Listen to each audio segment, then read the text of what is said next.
What's up everybody? Once again, it's Brand Man Sean, and today we're going over how to get maximum attention using social media ads. Now this video was inspired because I noticed that a lot of musicians are really just wasting a lot of ad dollars by not really customizing their ad campaigns for the platforms that they're making it in, and oftentimes just taking regular content they have, like a music video, and then running an ad using the entire music video. And the first thing that you want to keep in mind when you're creating an ad is, what is the goal that you have at the end of the day? Are you trying to drive music plays? Are you trying to drive overall awareness? What do you want the end behavior of the user to be? What do you consider a successful campaign to be? So for this, I'm going to use 3 examples. None of these have been necessarily considered these huge viral campaigns where you might necessarily know about people. In the first one, I'm going to actually use a non-music example. A few days ago, I was hit with this video on Instagram.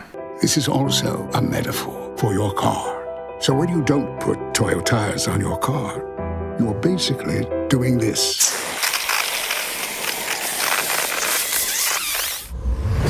Choose Toyo tires, not sprayed cheese.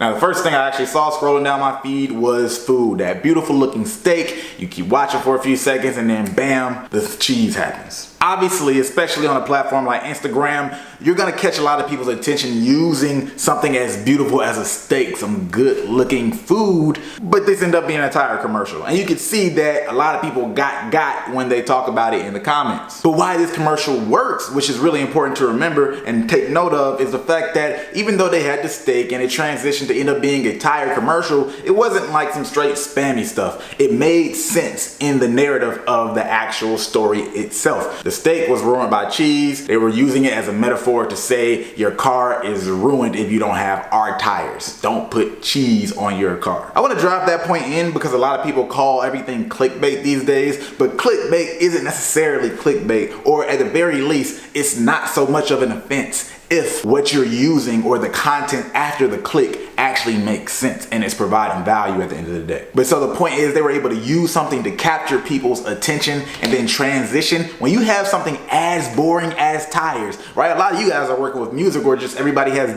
these interesting brands, but tires is pretty boring. How do you capture people's attention? I had never heard of Toyo tires before this ad or seeing this, but now I do. These type of campaigns are really to build awareness. They're really not meant to drive some kind of specific clicks or behavior, or I personally wouldn't use that type of ad to do that, but just getting people intrigued and captured by what it is. And maybe a lot of people might even send it so they could get somebody else with it. I actually end up sending it to my sister because I know she likes food and I knew she would be thrown off by the ad and transition herself. What you got to pay attention to in all these ads are the structures.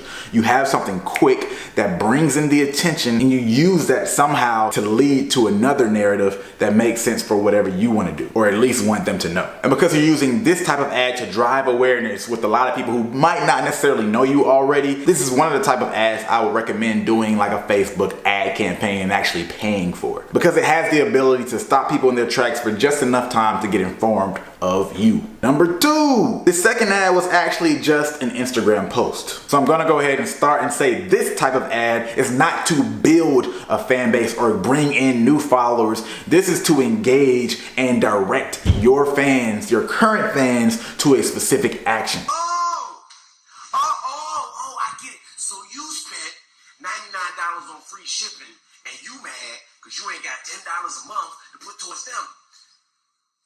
Y'all really trying my patience today, huh? You really trying to piss me off. Okay, you know what? Fine. A lot of people just post, hey, now available on Amazon, or now available on Spotify, and all of those types of things. What this person did, a blacksmith, he actually engaged and entertained the fan base and even made them laugh a little bit around what he wanted them to know, and then provided a single call of action, which is basically go on Amazon Prime if you got it and listen to the music. Once again, this type of ad is not to build a fan base, it's to inform your current fan base and then lead them to a specific action. Doing things like this allows allows you to constantly inform them when you can always have the regular post. Hey, this is available here on Spotify, but now I'm going to entertain you this time, and then once again let you know it's available on Spotify, and then I might do something else. So you can come up with a lot of creative ideas that are small. They don't even have to be funny, but just something where you give them value in addition to the information itself, and then hit them with the fact that you want them to know something and then direct them to the action. Number 3. So number 3 is my favorite because not only does it utilize influencer marketing, but it does it right.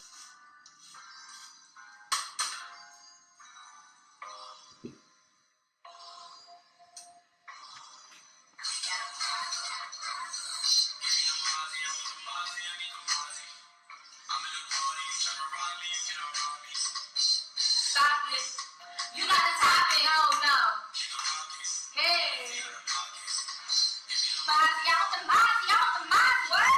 I want the Mozzie and Is going to think of it too much as an ad. It's straight up organic. They're listening to music as they get ready, which a lot of girls and just people in general do. So it's them being their natural selves, and then they're interacting with each other, and they're interacting with the video just looking like they're having fun because of the song, like they like the song, like they actually know the song. That's way different than a lot of these other ads you see. And while I don't have any personal insight on the first 2 ads, what I can tell you from this third one is the song in this video is called Mozzie by an artist named Shoni Yin, and then Shoni Yin had an additional 50,000 plays in a very short period of time on that song after it was posted. Now the track has about 522,000 plays on SoundCloud, or maybe it's 580 something thousand. I can't remember. Also, which is most important, Shoni Yin said about 500 of those people end up following him on Instagram, and they really stick with him and stay active. 500 legitimate fans is a nice amount coming from one Instagram post. He hasn't even maximized the use of that particular clip or pushed the song really heavily yet. A lot of people talk about, hey, use influencers, reach out to influencers, pay them for an ad, but it still depends on what they do when they promote your song. With a lot of these influencers, they're gonna want creative control. Just make sure that they're doing something creative instead of just posting. So 2 quick tips, especially if you're doing an Instagram ad. If you can make a video that actually gets people's attention and maybe even can make sense or be funny or intriguing or even confusing without the sound at all, then you're doing yourself a great service, because hey, a lot of times people don't have time to click the sound, or also a lot of times people just can't because they're in a certain place. But if you can get that message out and make them laugh, that could be a pretty effective video, especially for awareness. And then of course when they turn the sound on, hopefully the video is just that much better or explains what they didn't get but got intrigued by before turning the sound on. And then the second tip is A/B testing. As you notice, I did not say, hey, do this one, only do this one. I always talk about experimentation. A lot of people will tell you that videos